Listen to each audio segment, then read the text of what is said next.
La temperatura nos permite evaluar la necesidad básica de homeotermia. Nosotros podemos medirlas a través de diferentes instrumentos que nosotros llamamos termómetros, pero que tienen una forma de actuar que es distinta. Por ejemplo, tenemos los termómetros de mercurio, que hasta el momento son los más fiables, pero no se están utilizando en ambientes clínicos porque el mercurio es sumamente tóxico. También tenemos diferentes tipos de termómetros digitales, y estos sí son un poco son fiables, ya cuando se miden en ciertos puntos. Por ejemplo, nosotros podemos medir la temperatura a nivel axilar, bucal y rectal, y la más fiable va a ser siempre la rectal, aunque esta temperatura siempre va a ir como 1 grado más arriba porque mide la temperatura central de nuestro cuerpo, a diferencia de los otros dos métodos que miden la temperatura periférica, superficial.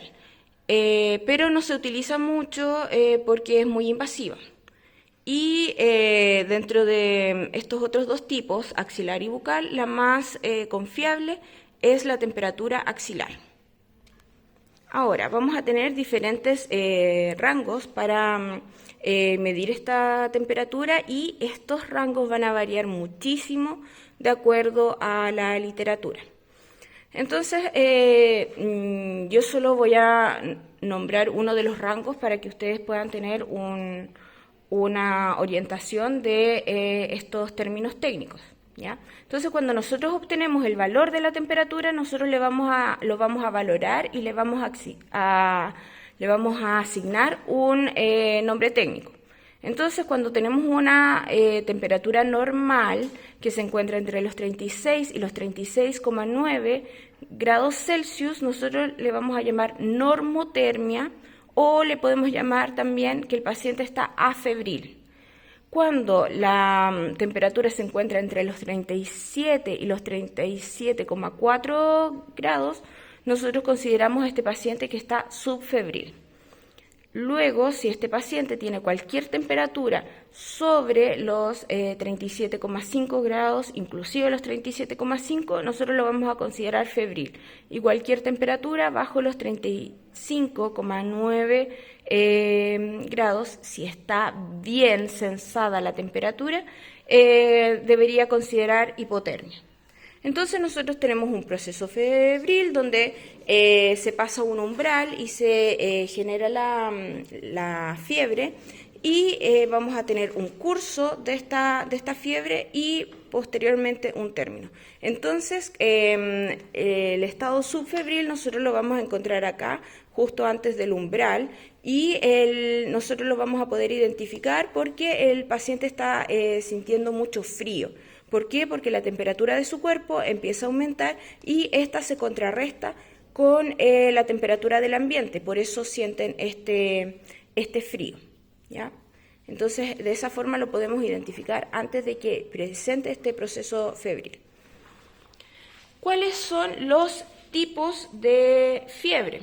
Bueno, tenemos fiebre intermitente, que es la temperatura corporal que es alterna, pero en intervalos regulares. O sea, tiene periodos de hipotermia, fiebre con periodos de temperatura normal o un poquito inferior a lo normal. Luego tenemos la fiebre remitente, que es aquella en la que se da una gran variedad de fluctuaciones en la temperatura, y esto tiene lugar durante más de 24 horas y siempre va a ser encima de la normalidad.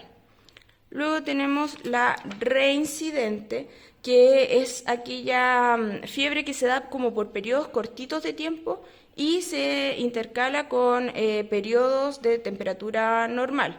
Entonces tenemos un proceso febril que finalmente pasa a los 2 días, un día, y después vuelve a aparecer. Y también tenemos la temperatura constante, donde la temperatura fluctúa mínimamente, pero permanece por encima de lo normal.